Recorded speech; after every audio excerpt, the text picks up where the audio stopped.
Bakunzi bacu badukurikirana kuri channel riba ry'Imigisha Official, abari hirya no hino, abari mu Burundi, abari mu Rwanda, bari mu Bugande, Tanzania, mu gihugu cyacu cya Congo, abari muri Amerika, Australia, Canada, Belgique, ahantu hose hatandukanye.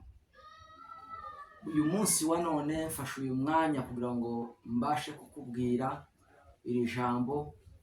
Uyu mwaka w'ibihumbi 2026 ufate nk'umwaka w'ubuhanuzi ku buzima bwawe.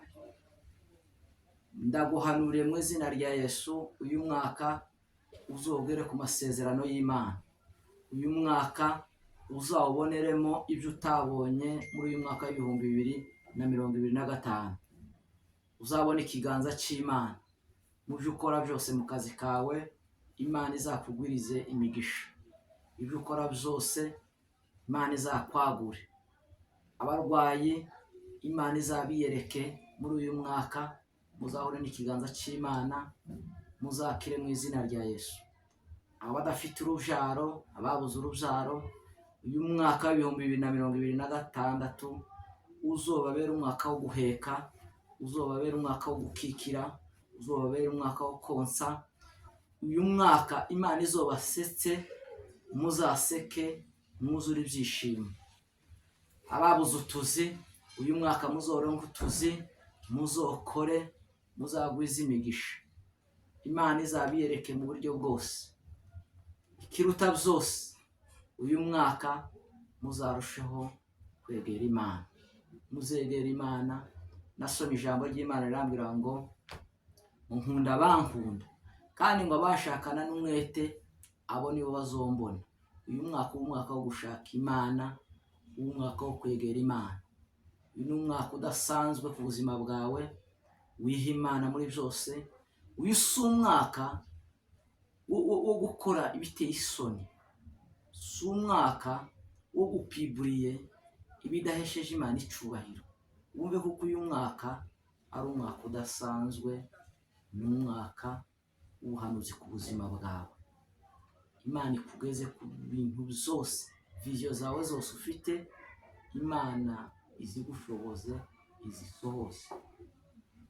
Bifuza kumenya Imana, murusheho kumenya Imana.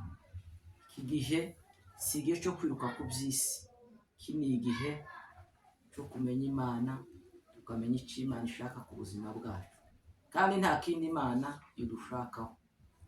Ijambo ry'Imana riza rivuga ngo mushake ubwami bw'Imana no gukiranuka, ibindi byose, amazu, utuzi, amafaranga, ibyo byose no kuja hanze, ibyo byose ngo ni inyongera Imana yaduhaye.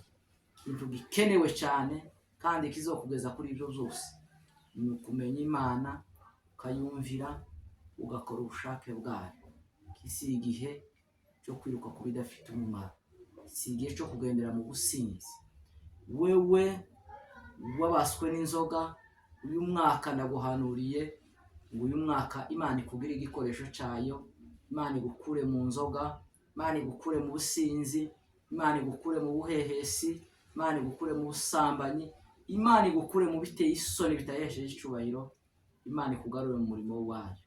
Wikubita agashi wewe wenyine, menye yuko uyu mwaka w'ibihumbi 2026 ni umwaka wo kubona Imana, ni umwaka w'ibyiza. Umucyo w'Imana kumurikire, inyenyeri y'Imana iri muri wewe yake. Amasezerano Imana yakuvuzeho uyu mwaka uyahagarareho, uhagarare mu bihe by'Imana. Ushobora kuba wararushe, warirutse hirya no hino, ariko uyu mwaka ni umwaka wo kubona Imana, ni umwaka wo kwegera imigisha y'Imana. Menye kuko Imana ku buzima bwawe nta kindi ikeneye, ni ukugira ngo ukomeze uyibone, ube mu gitaramo cy'Imana. Abasenga murusheho gusenga, murusheho kwegera Imana, mukorere Imana mukuri no mu mwuka. Abera b'Imana menye kuko iki gihe turimo ni igihe cy'inyongera. Kuba utarapfuye umwaka w'ibihumbi 2025 ni ukugira ngo uyu mwaka w'ibihumbi 2026 utunganye inzira zawe. Imana ibahe umugisha. mukomeze mwegera Imana, turabakunda cyane. Amahoro y'Imana abane namwe, amen.